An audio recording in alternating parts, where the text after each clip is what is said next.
Sehingga di sana muncul Imam Mujaddid yang Allah kirim, Imam Abu Asy'ari. Seperti itu harus muslim, harus ahli sunnah wal jamaah, asy'ariyah, sufiyah, bermadhab. Madhab yang 4. Salah satu dari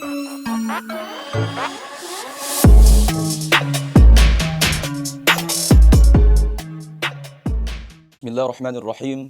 Alhamdulillahilladzi an'amana bi ni'matil imani wal islam wa nusalli wa nusallimu ala khairil anam sayyidina Muhammadin wa alihi washabbihi ajmain, amma ba'du.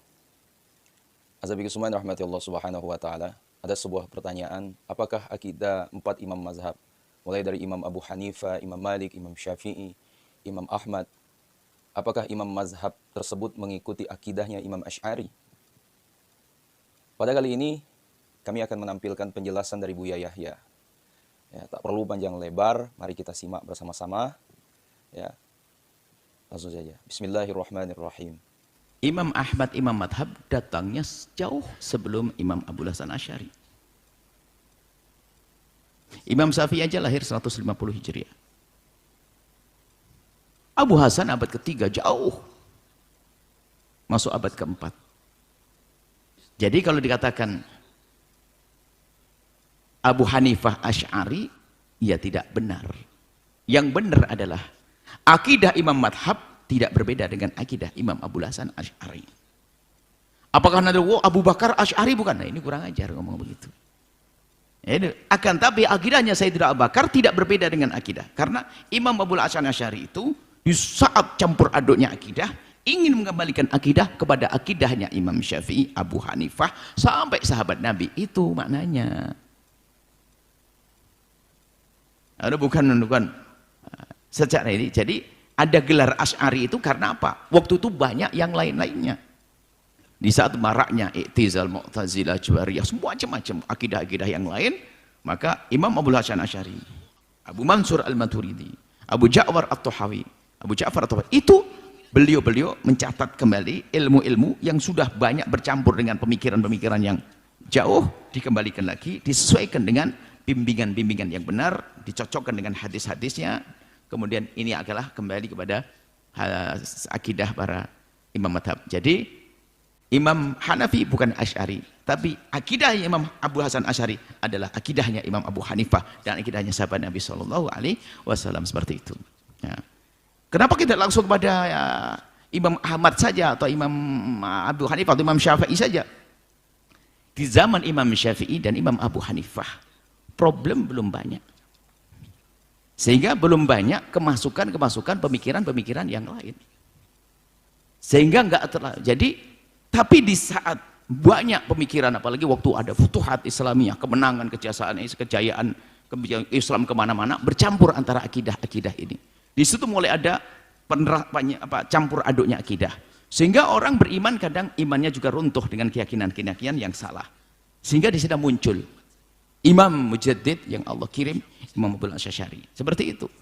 Jadi kalau kita kembali langsung kepada Imam Abu Hanifah tidak pernah membantah, mengerat problem-problem yang selama ini terjadi pada zaman Imam Asy'ari tentang kaum Mu'tazilah, nggak ada.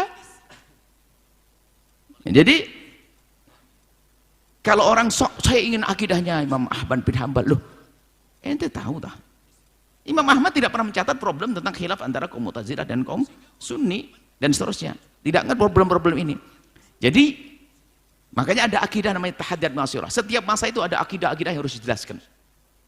Dan alhamdulillah Abu Hasan Asy'ari itu karena hidup di masa yang luar biasa dan kemudian beliau juga punya pengalaman dalam dunia akidah karena sebelum berpindah kepada akidah yang benar beliau juga berguru dengan orang yang sangat dikagumi yaitu suami dari ibundanya Al-Jubai, jadi ayah tirinya yang seorang alim dalam madhab Mu'tazilah, sampai beliau diangkat dinobatkan sebagai seorang alim. Beliau sudah pengalaman, sudah puas dengan garam kehidupan ilmu itu, sehingga waktu beliau memberikan kritik memang sudah tahu. Jadi kalau kritik kepada kaum Mu'tazilah tidak sedahsyat Imam Abu Hasan Asy'ari. Dan problem waktu itu adalah program Mu'tazilah. Jadi tidak ada secerdas Abu Hasan dalam mengkritik kaum Mu'tazilah, karena beliau adalah belajar ilmu Mu'tazilah dan mengerti kesalahannya. Seperti itu. Jadi akidah kita adalah akidah ahli sunnah wal jamaah. Makanya ada rentetannya. Islam, tidak cukup orang mengatakan Islam. Aslinya Islam saja, nggak ada embel-embel. Cuman di saat ada bermacam-macam problem, sehingga harus Islam ahli sunnah. Ternyata setelah ahli sunnah pun nggak cukup, karena ahli sunnah juga mulai dicampuri yang macam-macam. Harus ahli sunnah Asy'ariyah, harus itu rentetannya. Nah, setelah itu ada amalan-amalan. Yang orang ngaku ahli sunnah Asy'ariyah tapi ngacu, harus sufiyah, bertasawuf.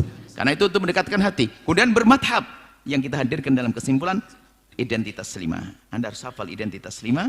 Seorang itu harus muslim, harus ahli sunnah wal jamaah, Asy'ariyah, sufiyah, bermadhab. Madhab yang 4, salah satu dari 4. Ini saja, wallah alam bisawab. Nah, Azabi Gusman rahmati Allah, yang masih nggak paham dengan penjelasan beliau itu, ya kembali kepada urusan pribadi diri kalian, ya, karena setiap orang punya kadar keilmuan masing-masing. Yang paham alhamdulillah, yang nggak ngerti ya itu kembali kepada diri kalian semua. Pastinya bakal ada yang bilang penjelasan dari Buya Yahya mutar-mutar, ya, mutar-mutar. Itu bagi orang yang tidak paham saja. Nah, Zabi Kusuman rahmatullah subhanahu wa ta'ala, mungkin pada video kali ini itu yang dapat kami sampaikan. Untuk menutup pada video kali ini, mari kita bersama-sama bersalawat kepada Nabi Muhammad SAW. Allahumma salli ala Sayyidina Muhammad wa ala ali Sayyidina Muhammad. Dan jangan lupa share pada orang kita cintai, dan juga jangan lupa share ke akun media sosial kalian yang lainnya agar jauh lebih bermanfaat lagi. Wallahu alam. Assalamualaikum warahmatullahi wabarakatuh.